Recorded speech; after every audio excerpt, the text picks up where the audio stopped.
All right, today we are underwriting this deal in Montgomery, Alabama. So let's look at some general items for this property. This property, I just looked and filter out on 4-bedroom properties. Let's see what's in there. It's near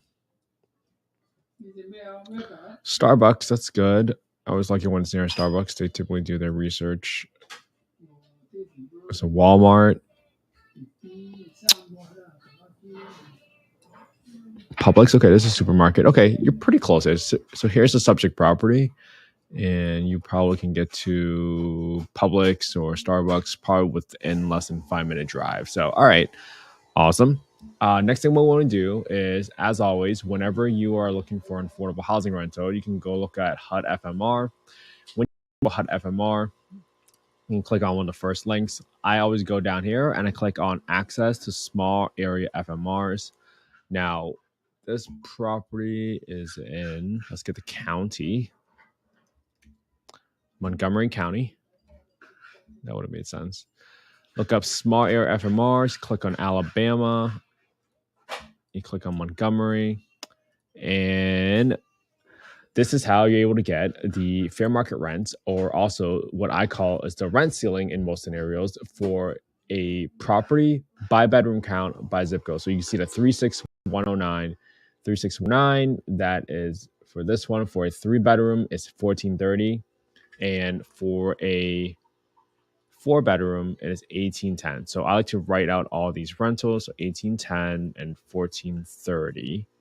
Okay, so I got all these rents. Okay, now that I got my federal government ceiling rents, I'm going to go to affordablehousing.com and you can go click on market rent estimator. When you go to market rent estimator, you can kind of plug in your address and then put in a bedroom count, and then that's going to give you roughly what the rental units are getting in the market. So you can see right here, let's see if you're able to see this on the screen, that there are 25 units within a 1.35 mile radius that gets you 1401 in rent. All right, well, if I know that 1401 is my floor rent, I now know how to underwrite my property, because I want to underwrite a few different scenarios, right? I want to look at, okay, what's my maximum rent that I can get based on what the federal government says? What's a midpoint of that? And then what's my market rent? Because there's a test called a rent reasonableness test. And that means that if you are renting a property for Section 8 purposes to a voucher holder, the government isn't going to say, hey, just because you're renting out to a government voucher holder or a Section 8 voucher holder, it does not mean that you can charge more than what the market deems is reasonable. So that's why that is my floor scenario. So we can start off with the ceiling, which is 1810. This property is a 4-bed, 2-bath, 1686 square feet. I'm going to look at the photos really quick. Doesn't look like the house is falling apart. It is probably, in my opinion, a cosmetic fix. So I might renovate this bathroom to make it a little bit more modern so I can attract the best tenants. This vanity can probably go. This bathroom's probably renovated. I typically do not like to leave in carpet because I like to take care of it as soon as possible, because it just leads to more and more smelly stuff. And I think more people prefer homes that do not require carpet. So I'm going to go to my rehab calculator and let's go through these items. And you guys ever want our calculator, this is something that I leveraged off of another realtor, but they didn't have certain repair elements or certain prices updated. So I kind of went ahead and just updated based off of what I have experienced in my past. So I always leave about $1,500 in terms of repairs for the roof. And as I go down here, I always leave about $500. Let me see, I maximize the screen. And you guys want to see the full screen, guys can always look at this video at youtube.com/@Kent_HE. So that's $500 to keep the landscaping clean while all the renovations are going on.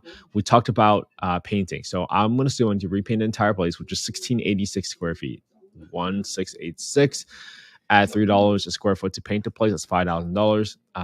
Assuming I need to replace all the flooring in here at $8 a square foot, which is what I paid in Scottsdale. Now, you could probably find someone that's a little cheaper. I don't know, but I like to be just a little bit more conservative in the beginning, especially since I'm not able to visit a site. So I like to be a little bit more conservative. Um, for a lot appliances, is there any appliances I need to fix? I probably just need a new fridge. Also, there's a cooktop here already, so that's perfectly fine. I'll pin my YouTube.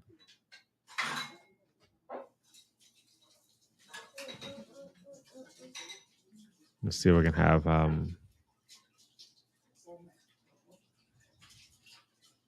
boom. So I can pin that. Thanks for suggesting that. I appreciate that. And then going forward, there's no replacing the fridge, probably the cooktop. So I want to put in a new sink faucet. I need a new refrigerator.